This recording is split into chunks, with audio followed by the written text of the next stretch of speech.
বাংলা চলচ্চিত্রের আকাশে এক উজ্জ্বল নক্ষত্র হয়ে এসেছিলেন সালমান শাহ। ৯০ দশকের শুরুতে যখন ঢালিউডে নায়ক সংকট প্রকট, তখনই তরুণ, স্টাইলিশ ও আধুনিক রূপে হাজির হয়ে দর্শকের হৃদয় জয় করে নেন তিনি। খুব অল্প সময়ে গড়ে ওঠে তার বিশাল ভক্ত গোষ্ঠী, যা আজও বিস্ময় জাগায়।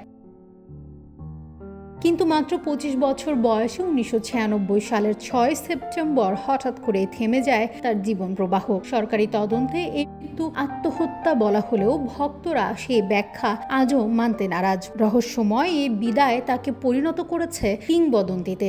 সংক্ষিপ্ত ক্যারিয়ারে উপহার দিয়েছেন একের পর এক হিট ছবি। কেয়ামত থেকে কেয়ামত, বুকের ভেতর আগুন, আনন্দ অশ্রু, ছাওয়া থেকে পাওয়া, প্রেম যুদ্ধ, সুজন সুখী সহ বহু দর্শক নন্দিত কাজ। তার প্রাণবন্ত অভিনয়, স্বতন্ত্র সংলাপ বলার ভঙ্গি ও সময়ের থেকে এগিয়ে থাকা ফ্যাশন সেন্স বাংলা সিনেমায় এনেছিল এক নতুন যাত্রা।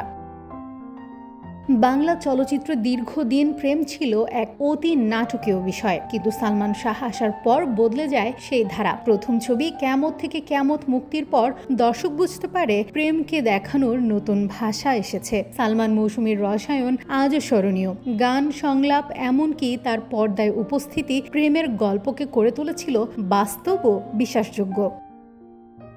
এরপর আনন্দ অশ্রু, প্রেমযুদ্ধ, সুজন সুখী কিংবা তুমি আমার, প্রতিটি ছবিতেই তিনি প্রেমকে ফুটিয়ে তুলেছেন ভিন্ন ভিন্ন রূপে। কখনো আবেগঘন, কখনো বিদ্রোহী, আবার কখনো পারিবারিক ও সামাজিক বাঁধন ভাঙা প্রেম। শাবনূর সহ অন্য নায়িকার সঙ্গে তার জুটি ছিল অনবদ্য।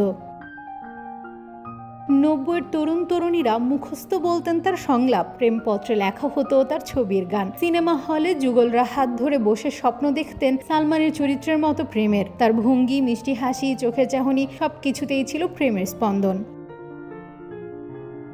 সামাজিক বাস্তবতায় যখন পরিবার, প্রথা আর কুসংস্কারের বেড়াজাল ছিল শক্ত, তখন সালমানের চরিত্রগুলো প্রেমের পক্ষে দাঁড়াতো বিদ্রোহী ভঙ্গিতে। সেই বিদ্রোহী প্রেমই তাকে করে তুলেছিল আলাদা।